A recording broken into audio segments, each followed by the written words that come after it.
Happy Thursday, everyone. Another episode of the Small Man Podcast. Today, I have the absolute pleasure of interviewing my friend Pat, who I met through YouTube. Um, he watched our videos and actually kind of motivated him to go take a jiu-jitsu class. He's been a martial art practitioner, I believe in Muay Thai and some others. But happy to have you on today, Pat. Yes, sir.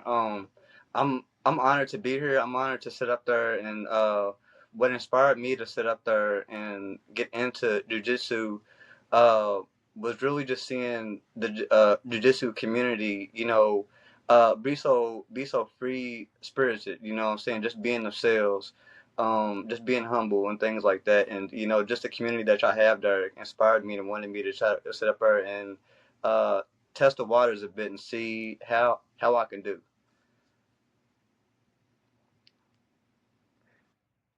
That's awesome, Pat. Why don't we start off? Introduce yourself. Where do you live?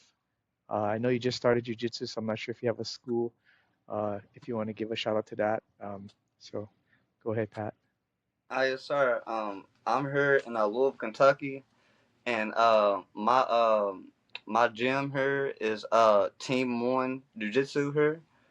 I don't know if y'all can really see it, but that's uh that's the shirt that we have for like no gi and stuff like that since I just started.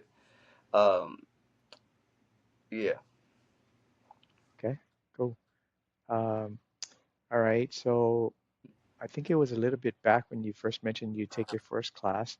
How many classes do you think you've been able to attend so far? Um, about 7 or 8 classes. 7 or 8 classes. Okay. What's your impression on it been so far about jujitsu? I really like how and I seen a thumbnail where a young lady was talking about how in wrestling they taught her to push, but jiu-jitsu taught her to flow, and I was so fascinated by seeing just videos whether from amateur to pro, uh you know small organizations to big organizations, and just seeing how a person is able to flow from one technique to the next so seamlessly, like water almost. And it I was just like, dang, like, can I do something like that? And I wanted to really sit up there and like see, because like grappling is like, to me it was like, I was like kind of like nervous. I was kind of scared of it. And I was like, if I'm feeling fear in this area, let me go and test it and try to see what I can do to change that. Very cool. Very cool. So, for those of you that don't know, Pat also has his own YouTube channel. You want to talk a little bit about your YouTube channel, Pat? Yes, sir. So originally, I'm 26 years of age. I graduated in 2018, and that's when I made the channel in like 20, I think 16 or 17, and I was just making little reaction videos, but I gave up on it. So eventually, I was like, I'm 2 years into martial arts and stuff like that at the time. Well, now it's three, but I was like doing more time stuff like that. I was like, you know what? I just want to just go and just put videos out there. I started out with 25 videos. I hadn't uploaded it in like probably like 3 years, and I was like, let me just go and post martial arts videos. Muay Thai is a very big thing of mine. I try to include other martial arts, and I just put whatever I practice, just put it out there. I want to inspire others to do martial arts for whatever reason. If you somebody that doesn't have anything really to do, that's what this channel was for. If you want somebody to connect with, and just if you want somebody to ask questions to, I want to be that person that you can go and talk to and get you started in the right direction. Cool. So, what got you started in Muay Thai? Uh, what got me started in Muay Thai one day? So I was like in like a really bad like mindset, or just mental space 3 years ago, and I know we talked a little bit before about like anything I didn't want to talk about, but I want to talk about this because I want to show people that that you can be in the darkest place in your mind, not like hurting people or anything like that, but just like what can go wrong will go wrong. You know what I'm saying? And it was just one of those days where it was just constant one thing after another, and I didn't want to be alive anymore. You know what I'm saying? And one day I prayed to God, and I just said, whoever you are, if somebody's up there, please help me and uh, give me two real friends. I met those two real friends within like a week, and then I got started in the martial arts about like a week later as well. And I started training at home. I went online and I figured out what do I need to start with when it comes to training Muay Thai. And I went up to Evolve University and I went to the website and I started going on YouTube because I couldn't afford to buy the course at first, the Muay for Merc course, because it was about like $56 at the time and I didn't have it. And so I just went on YouTube and whoever had a video that related to like what the topic was on basically how to get started, I went ahead and I did it. And recently I went back to the basics, and that's what I do in jiu-jitsu as well. Very cool. Very cool. Did you ever take any formal training, or most of your Muay Thai came from watching videos?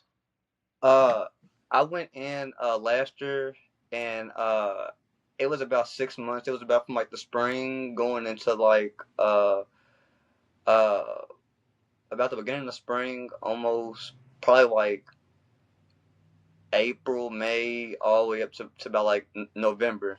And I had to leave the gym because I had two deaths in the family. They were both brothers, and they passed away back to back due to some tough situations. And so I had to leave then. But now the gym that I'm at now has judo, wrestling, jiu-jitsu, and Muay Thai on Saturdays. And so I'm able to go in and get in the gym training. Ah, very cool. Very cool. So, what is it that you like about Muay Thai, or that draws you and keeps you going back to Muay Thai? Oh man, Muay Thai is like my first love. You know what I'm saying? I got fascinated with the community in Taiwan. I have a couple of friends over there in Taiwan that I talk to. So I was sitting up there, and there was a lady named Miss Sylvie Von Douglas, too, on Instagram and YouTube, and she has a Patreon. And so when I started learning these videos, and like I said, I was in a really bad mindset.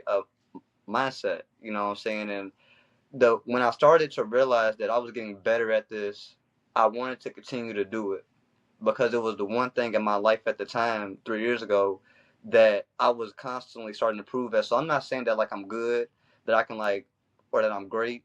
I don't view myself as incredible. I just want to be better than who I was yesterday. But that's what draws me back to Muay Thai is just the community, the people, just the martial arts community in general. But if we're talking about the Muay Thai community, you gain so many friends uh, you gain so many friends and things like that, in the Muay Thai community. Everybody is respectful, everybody's smiling. We end up growing a bond. And, when I grow a bond with my brothers and sisters in these gyms, it makes you want to go back. It makes you want to continue to get better. It makes you want to push each other to get better each and every day. Very cool. Very cool. Jiu-Jitsu has a very similar thing with community, building relationships, friendships. I think a lot of people that I've spoken to also mentioned that's what keeps bringing them back to Jiu-Jitsu. So, yeah, you're gonna have Muay Thai and Jiu-Jitsu community out there, man. You're gonna have a ton of friends. Yeah, and that's the biggest thing. It's like everybody is like they are themselves. Nobody has to put on a facade. They don't have to put on a mask. Don't nobody got to sit up there and uh, act act like a clown. You know what I'm saying? Everybody just focused on coming in here and getting better. I like being around people that have the same goal as I do, whether they want to compete or not. It's just the ability to just sit up there and grow with a community of people that are interested in the same thing that I am in. And then before we started the interview, you started to talk about some of your influences from your elders, and what kind of got you into some of these mind spaces. You want to kind of talk about that again? Yes, yes, sir. So here in Louisville, Kentucky, I grew up on a street called Taylor Boulevard, and most of my elders here, on that street or just in the neighborhood in general, uh, they've always instilled a mindset within me and all of my friends, my family members, to always be respectful, to always be humble, to always be better than who you was yesterday, and not who you're standing next to, not who you don't like, or not who don't like you. You know, you sit up there, and it was situations that they would give me some, like my auntie, because she took me and my sister in, and when we sat up there, and we like she would go and tell me something, and she'd be like, "Oh, but don't go and hang around them crowd of young men, because I heard that they're getting into a lot of trouble. They're causing a lot of trouble."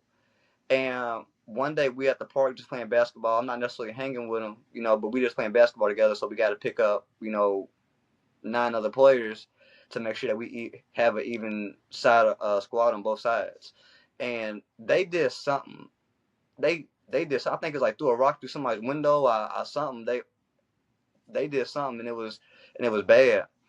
And something told me that when they was talking about doing this, and they was doing DERs, and they started, picking up rocks, picking up objects, and throwing them around, and they're aiming at somebody's window, they're aiming at somebody's car.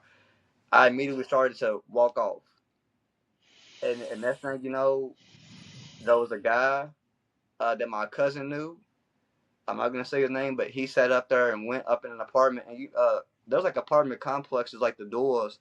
So like if it's when you open up a door, most of the apartment complex doors, they kind of shut back fast. But this man was fleeing for his life, and he tried to get up in his house. I don't know if he was trying to get his weapon or what, but a man was chasing him, and the door didn't close immediately. It didn't close back fast like it usually do, because he slammed the door so hard that it got stuck in this and whatever like that wall was made of, the outside of the house. And you heard a pop pop, and I didn't see it, but the door closed, and when the door swung back open after the man was running out, all you see was a man with a white shirt, and he just laid out on the steps like that. And I'm so glad that I didn't stand right there, because a bullet don't got no name to it. And that's what kept me always listening to my elders. And it was more things that happened, but I just didn't want to be around nothing like that, because I had a feeling in my heart that said, if you don't listen to your parents, you're going to be the next one in jail, passed away, or just anything. And I didn't want to, hurt my parents. Man, that's great. That's a crazy story, bro. I I know that you had mentioned in our chats that you had been bullied in your younger years. Um, I mean, I've been fortunate that I wasn't like that, but kind of you want to kind of step me through what kind of went through and how you got past it or what happened? Yes, sir. Yes, sir. It started in school as usual. It was it started out with like taunts and things like that, mostly from like elementary school. A lot of the schools that or some of the schools that I went in, because I didn't change schools during the year, but we all transferred to like the same elementary school, to like the middle school, to like the high school. Some people kind of spread out and went to different schools and things like that, but most of us went to the same schools. And so it would be like pushing into a locker. It would be nasty comments. It would be always having to be in that flight or flight mindset, and never having the ability to truly know how to calm my emotions. I would just sit up there and just panic, because I didn't know how to handle these things. I wanted to go to my parents and things like that, but it wasn't that they wouldn't like. They would have been like, "Oh, we're gonna find out who this is, and we're gonna do this, that, and the third. We're gonna cause violence to them, or we're gonna make their life hard." My parents was not like that. Even the bad kids in my neighborhood respected my parents, because they knew that my parents was very respectful. My parents treated them like they were my own, not the bullies, but just people that I was around. But these bullies and stuff constantly, because I was so timid, and it was like they could smell fur. And once they seen it, they're like, "Oh yeah, we got us one." And I sat up there, and every day I had to go up in that school. I had to sit up there and worry about making sure that, when I'm on the bus and people slap me on the back of the neck, uh, slap me on the back of the neck real hard, sitting up at one time people started balling up paper balls and started throwing them at me, and I'm sitting up for, and it was just like the weirdest thing. And I was just like, I got to do something about this. It started going into my adult years to where when I moved and out into the city and stuff like that, I was running into gang members, and a lot of them didn't like the fact that I was kind of I wasn't closed off like I was too good, like I'm too good to talk to you or nothing like that. Nah, I love to talk. I love to meet new people, but they weren't the people that I wanted to be around. So I just focused on work. I just keep my headphones in, and I just talk to people when they talk to me. And the bullying started then at jobs. It wasn't necessarily like pushing or anything like that, but it was just taunts. It was just constantly boom, boom, boom, basically imitating that. Hey, like if you don't sit up there and talk to us, or if you don't sit up there and do what we want you to do, we're gonna make your life a living, you know what? And that scared me. And I said, I got to change. I don't need to be nice because I want people to stop bullying me. I want to be nice because I'm capable, because that's how I was raised. But I also want to know that if I had ever had to defend myself or defend somebody else, I want to make sure that I'm making the right decision, and I want to make sure that I know that I can defend myself. Um, the city that I'm in is progressively getting worse. And I think that that's why I want to push for people to sit up there and to learn martial arts. You know what I'm saying? It'll teach you to control your ego, to tame your ego, and it'll sit up there and teach you how to check your emotions in your heart.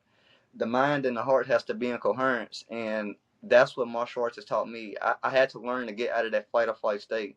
I had to learn how to really look fear and evil in the face and say that you're not going to defeat me. You can't hurt me. Oh, so as far as the timing wise, then is that the part where where you're struggling? These people are harassing you. You're in that I don't want to say scared mode, but they're constantly harassing you. So is that the timing where Muay Thai starts to come into the picture? Yes, yes. It was something that like I said, when I prayed to the God I serve, I just sat up there and I was just sitting up there and I was like, please train my hands. You know what I'm saying? The hand to hand combat. I got to do something. It's like I said, I wanted to use Muay Thai and use martial arts as the ability to challenge my fears and to be able to handle myself in those situations to where I can stand my ground and I can speak without causing violence. And so that's what Muay Thai has done for me. Okay, so you start Muay Thai. What happens with those guys that are harassing you? Do they sense the sense of confidence, or they just you distance yourself from them? Like what happens? Both. You know, when people don't like you, and I've been going through this since elementary school, and it's like I I figured things out. You know, I had to learn to be evasive. I had to learn to maneuver. But when martial arts taught me that, I adapted the styles within Muay Thai that related to my personality, and I had to learn to be confident in doing those styles. And so when I talk to people, to like the coworkers that did like me, or the people who naturally gravitated towards me, those bullies and those people that constantly was harassing me, they overheard that. They started to see more of the smile. They started to see more of the back straightening up and not walking around like, oh gosh, I hope they don't bother me. No, I had to learn to be confident, and I had to learn to be comfortable with being uncomfortable, and that's what Muay Thai has done for me. All right, it's great. I mean, so fortunately, all you had to really use was your words. You never had to confront them with anything physical. Yes, yes. Well, there was one situation on a job, and it's actually down the street from my house. Uh, and so there was a job here called GE, or just all over the country. I don't know if they got any all over the world or just some parts of the world, but there's a company here called GE, and this was a third party company. And one guy sat up there, and for some reason, like he would just kept constantly blaming everybody else. every time something went wrong with the job, and it can just be something minor, you know what I'm saying? And he sat up there and turned something that was as small as a raindrop into a tsunami, and he would be real animated. And so one day he decided, and his own cousin came to me and was like, "I wish Cuz would quit complaining." You know what I'm saying? He just keep constantly blaming everybody. He's not holding himself accountable, and he's quick to blame everybody else. And so he went to go and grab me, and I had a keychain on. Uh, it wasn't this keychain, but I had a keychain on, and it was like this. And he went and pulled, and so in the midst of him pulling, I had to grab his arm. I had to swim my arm in and grab his arm. And when I pulled his arm down, I was getting ready to clock him with the elbow. And when I went ahead and did that, because me and his cousin was talking, and we just got to know each other. And so when I was talking about how, like, when I have people who like me and stuff at jobs and stuff like that, not that I need people to like me, that's what martial arts has done for me. But when I sat up there and me and his cousin was talking about like Muay Thai and stuff like that and just things we like to do, he knew what I was about to do because I showed him the exact same move. And when I swung my arm in and went to go grab his wrist like that, I pulled his wrist down and I was getting ready to wham. As soon as my arm went like that, I felt something grab the inside of my arm right here, and he went and pulled my arm down. And so I was getting ready to end up clocking him. And not that I'm proud to say that, because like I said, I would run if I can. I would run away if I can. I don't care if somebody called me scared or not, but it was a situation. That was one situation that uh, the fear and everything, anxiety was gone just like that. I was confident and I put my training to use, things that I drilled over and over and over and over and over again. I think it was fortunate that that other guy was there to stop you because it probably wouldn't have turned out well. You probably would have knocked the crap out of the guy, but there would have been some consequences to that action, right? Yeah, because the company was connected to Amazon. Actually, it was a third party company of Amazon, I meant.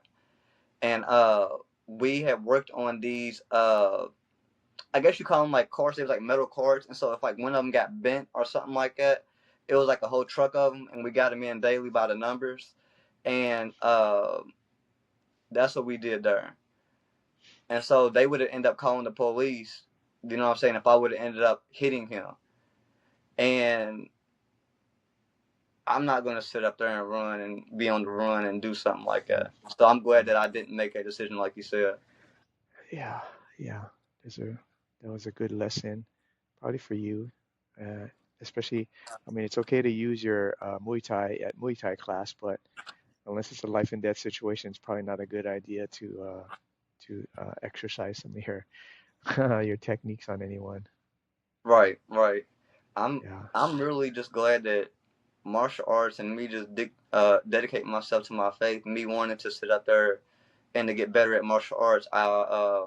I train before I go to work. I wake up about 3 hours early before work. I train for about like 2 hours. You know, I stretch before everything. I go for a run. I stretch. Then after work, I train a little bit. And then I go up to the jiu-jitsu gym, and I train with the guys and girls up there.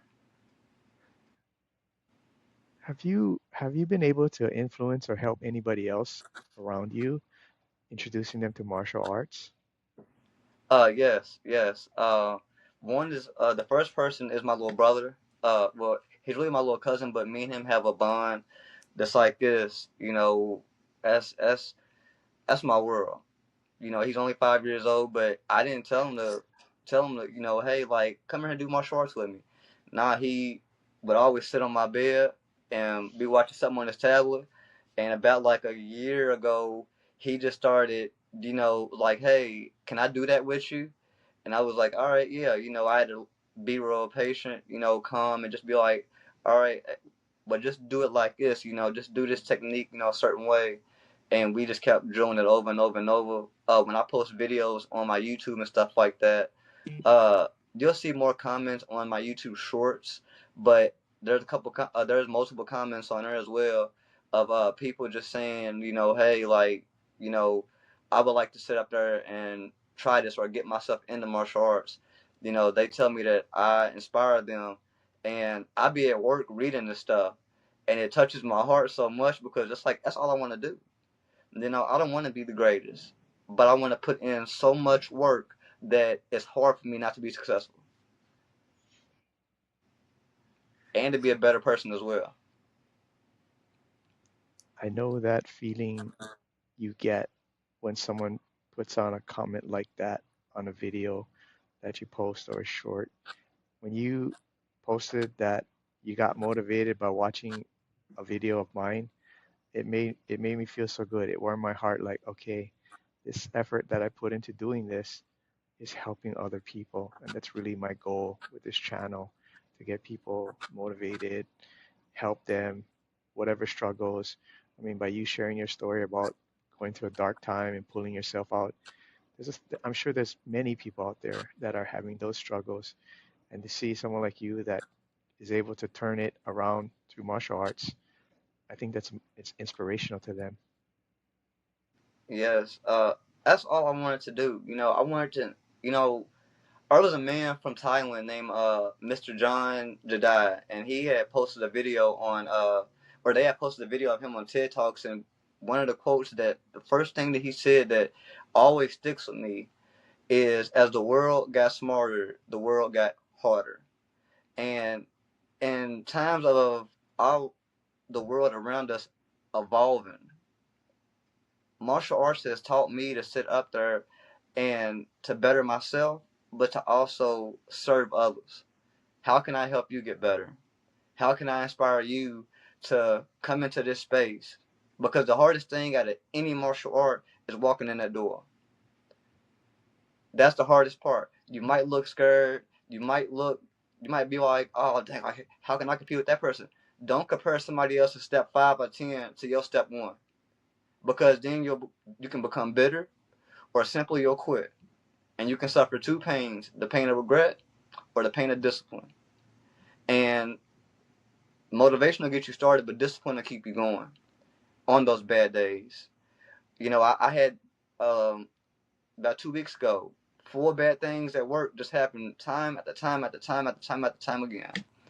But I said, if I let this get to me, everything that I put into my faith, to my martial arts, and to me wanting to get better as a person, and I prayed to have situations challenge me to be a better person. If I sit up there and I allow this situation, small things that small as a raindrop turn into a tsunami, everything that I did was pretty much a waste. Or not, I don't want to say a waste, but um, to me it means that I'm not as focused as I need to be when it comes to my craft and just my job, just whatever my goals are in life. Have you thought about one day being an instructor or teacher in some ways, to maybe not only teach martial art, but to help with perspective, mindset, and views on life? Oh yeah, yes, yes sir, yes sir. The biggest thing that I sit up there and that I love is when I sit up there and I help, or when others tell me that this drill helped them. You know what I'm saying? You know what I'm saying? It's just, I want to sit up there, and if I was to be fortunate enough to get my foot in the door to get in that position before every class, right before we start drilling, and right before we end class, I would like to give a quote of the day or a message of the day, and I want people to realize that our bodies are like nature. And you can use a tree for example. A tree is still, but the leaves and the branches on it move.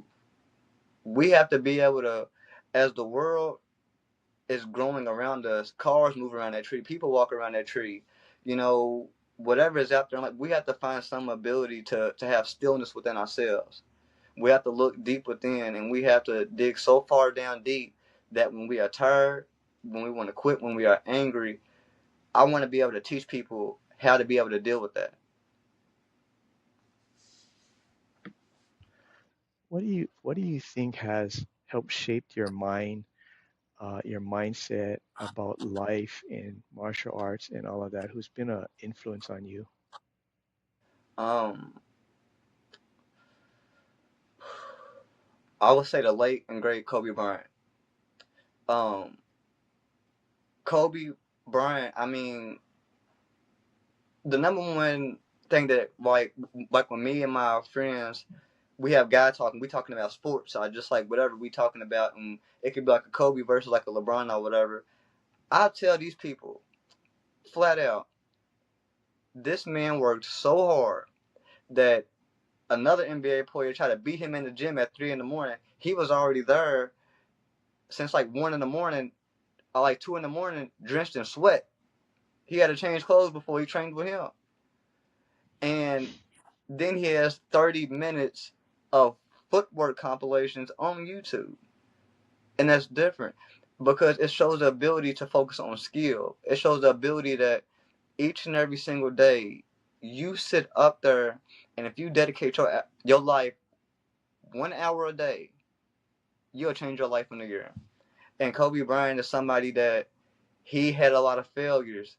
He failed a lot, but that didn't stop him from being a better person. He just simply just worked so hard that nobody could deny him the success that he wanted. And he's somebody that inspires me. When it comes to my faith as well, the things that they went through, you know, we couldn't. Some people couldn't go through those things, and even though I feel like the world's getting worse today, the things that when it comes to my faith, reading about what those people went through, they stood up in the face of fear. They stood up and they got the job done. Somebody got to do it. You're always going to be alone, but you got to walk down that dark tunnel. And eventually, if you continue to search for the light, the light that is within you, and the joy and the joyfulness that is within you, if you let it out, that is what they inspired me to do. It'll make the world a better place. What would you say is your biggest goal in life now? Um, my biggest goal in life, I want to put everything on the line, and I want to compete. If I can be fortunate enough, I watch videos, I screen record certain messages, certain videos on my phone that it leaves a big message that it's never too late to start. And I'm 26 years of age. There's people like Alex Pereira that didn't start till he was like 25 or something like that. He was a world champion by his early 30s. I would love to do that. And if I'm fortunate enough to get that goal, I would love to have the ability to teach the kids or teach anybody. I want to not be better than the next generation. I don't want the next generation to even remember who I am. But each and every person that I train with, each and every person that I talk to, I want to leave an impact on them to be a better person than you was yesterday. I would like to win a world championship. I would like to hold that belt over my shoulder. And I would like, before every fight and after every fight, I would love to give a message to the audience. And I would love to sit up there and tell them, you know, you can do this. I would love to give a message out there when it comes to like mental health, or when it comes to just simply somebody may be poor and they may think that there's no way out, so they may go and rob somebody or kill somebody out of desperation because they didn't know what to do. I want people to always know that it's always a way out. So, have you, I mean, I'm not familiar with Muay Thai competitions, but are there like fights within the gym, or do you have, there's events where other people come to to fight? Um, Um, I haven't been to a competition yet, but what I can say from like what I've seen online, I believe that they have like events. They have because one thing I heard about like between like Muay Thai and Thailand and America is Thailand has like you got to dominate the circuit or like the city that you're in to move to like a different circuit. But in America, they have different circuits or like events that somebody can go to and sign up for, and they can go and compete. Have you ever dreamed of going to Thailand and train out there? Yes. I have a 5-year plan. Um, I came up with it about the end of last year, and about the end of 2030 or the beginning of 2031, I will be going out there. I'll be taking trips out there before, just to kind of like fill it out. I've seen videos. I've looked up things like gyms and stuff like that to go to, and my goal is to go down there, train, see if I can get some fights beforehand before I go down there and move down there, and continue to put in the work to be better than who I was yesterday. So your plan involves moving to Thailand then? Yes, sir. I've talked to a couple of people down there, to some of the fellows down there. I talked to Miss Sylvia Von Douglas a couple of times. When I really more than that, probably like 5 times or more. And I ask about like how to get fights, how to do certain things, and that's just simply just showing up, putting in the work, showcasing that you have the ability to go out there on the stage and be able to compete at a decent or a high level. And I'm somebody that learns fast, and once I catch on, eventually, I believe that I can go out there and I may get hurt, I may sit up there and I may get knocked down, but I'm gonna always get back up until I can't get back up no more. And so I Well, want to win just as bad as I want to breathe. I'm sorry about that. oh, go ahead. Go ahead. I want to win just as bad as I want to breathe. I set up, or like I said, I've trained. One thing, and I watched a video of yours today.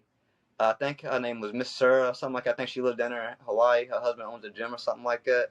And I think Mm. she talked about not like losing herself, and you having all these things going on, but it's like you got to learn to balance those things out.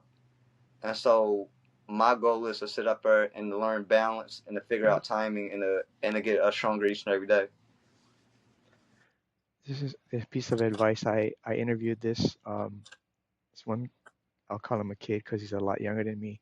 His dream was to become part of the UFC BJJ competition out there, like be an athlete for them. So I told him, if that's your dream, you chase it. Don't let anybody get in the way of it. Only you can make it happen. Just like your dream or your goal to get to Thailand and fight out there, don't let anybody stop you. I know that your mind is strong and you're not going to let anyone stop you. But I just want to reiterate, chase your dream because you only have one life to live and you don't want to be my age and go, I wish I coulda, I shoulda. You don't want to deal with that. So yeah, I'm happy for you that you have that plan in place in your mind and stick to it and just make it happen. And then when you're out there with the belt around your waist or on your shoulder, you give me a shout out. Yes, Remember sir. me? When you're, we'll call it humble beginnings, right? Because that's all we are. That's all we start in humble beginnings.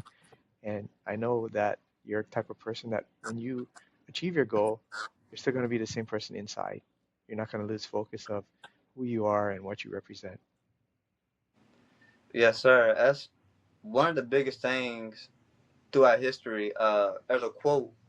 Uh, I don't know if it's an African proverb or not, or something like that, but they say it's nothing new under the sun.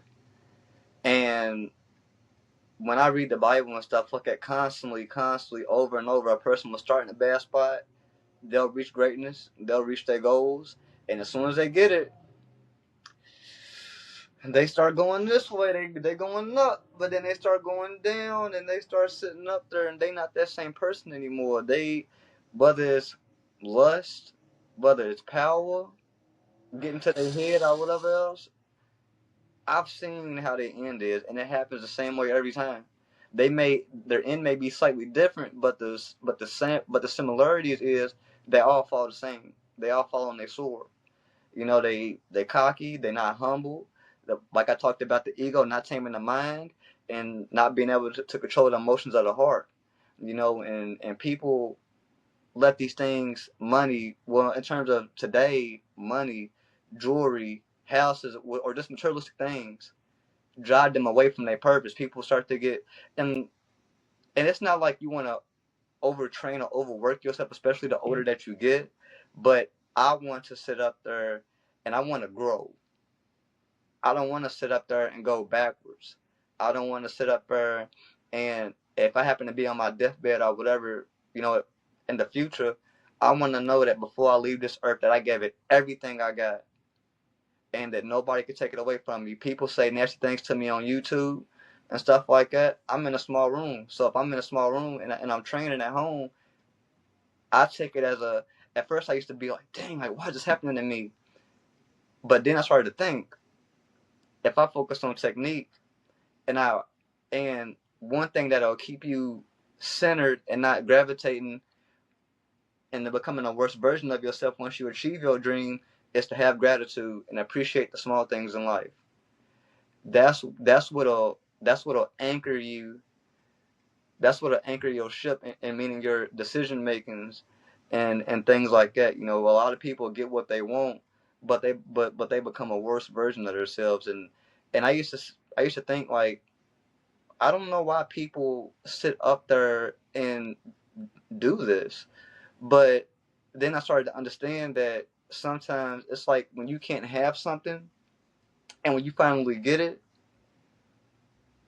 you start to look at yourself as a king. You fancy yourself as a king and not as a person. I want to be a servant to others and I want to serve society. And I want and by doing that is never losing myself, becoming a better person than I was yesterday, and to always remember why I started. And if a person can do that, you will see so much benefit in your mind.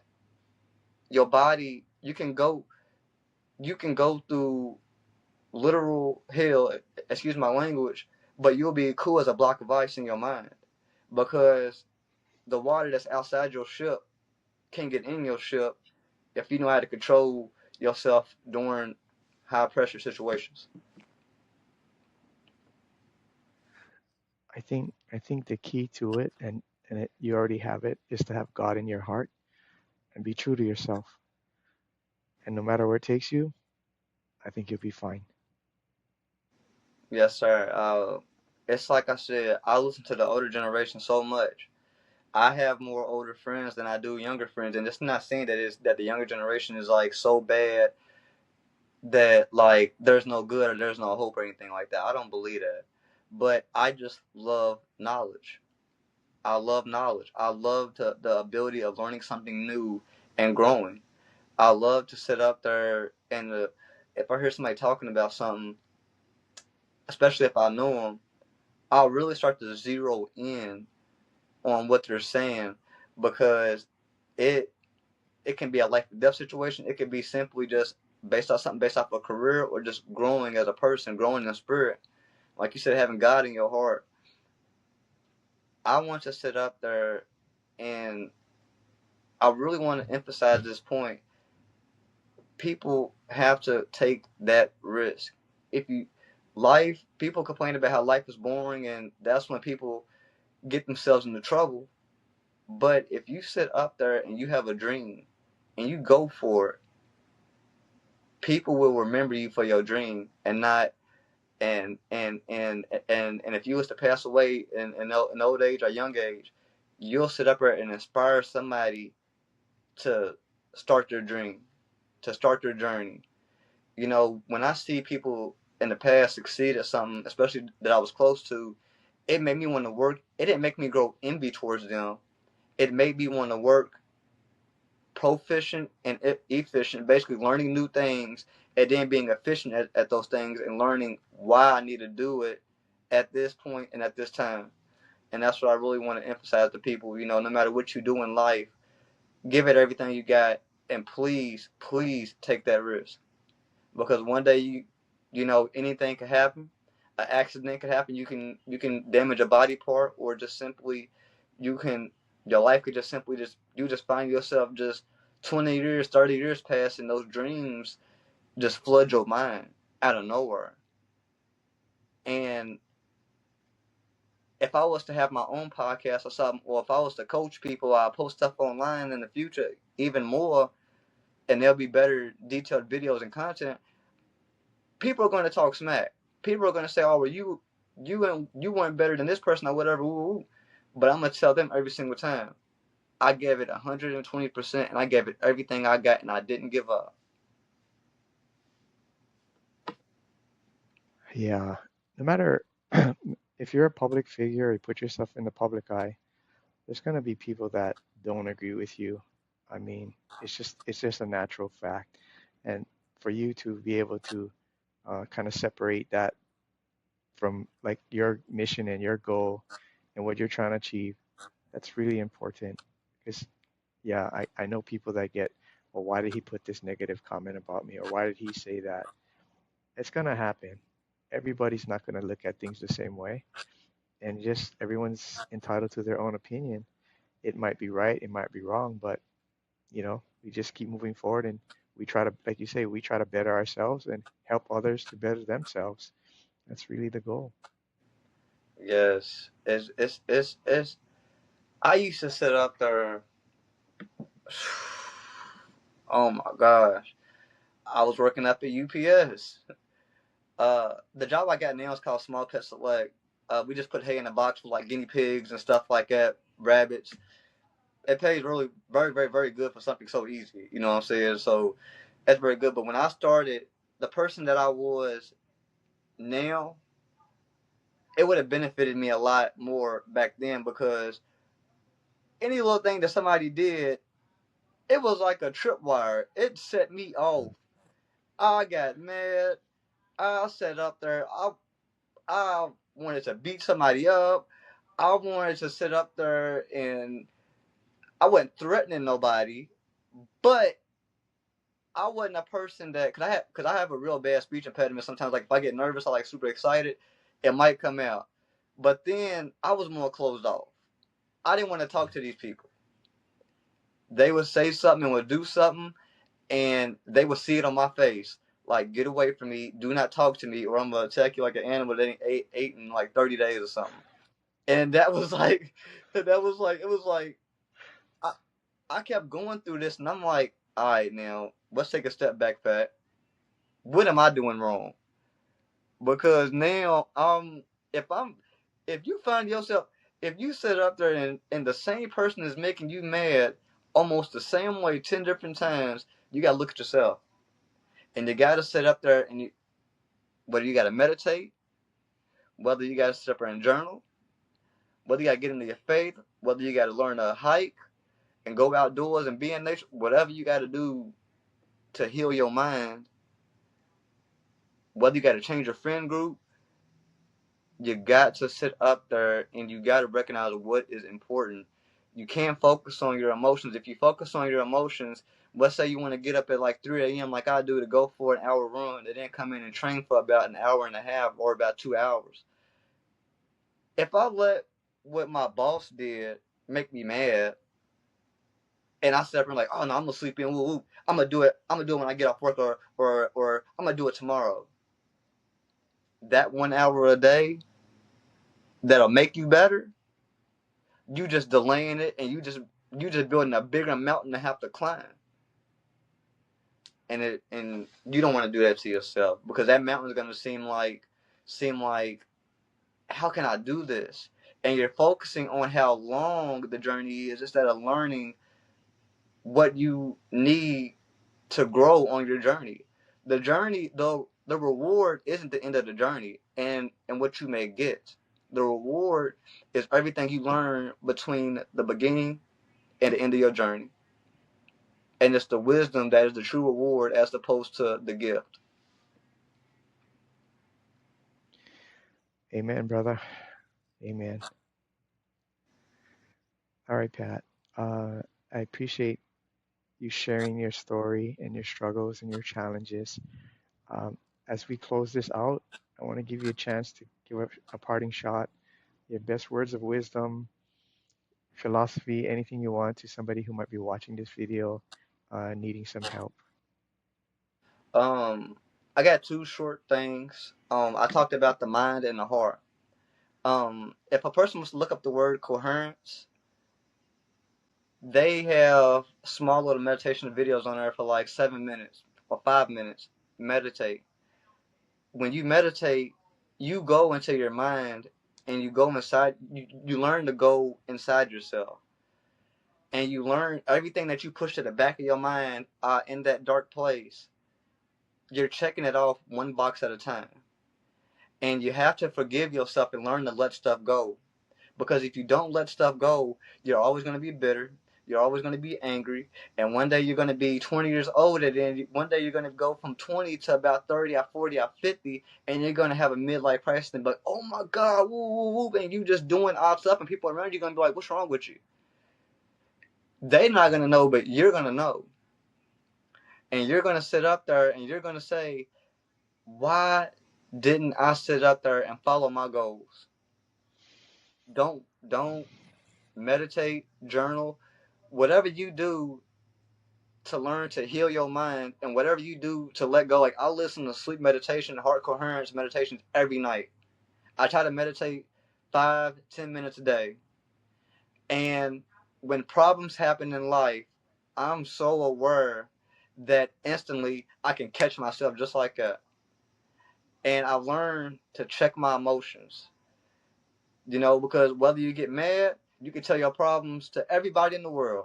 90% of the people are not going to care. And you have to learn to sit up there and to let stuff go. Because when you encounter problems in the future, you're going to be able to look them straight in the eye, and you're going to be able to move around that, or just simply just flow through it, just like water.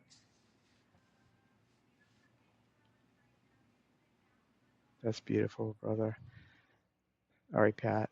Again, I want to thank you so much for being part of our journey, sharing all the experiences that you've gone through this life, and maybe hopefully one day we'll physically cross paths.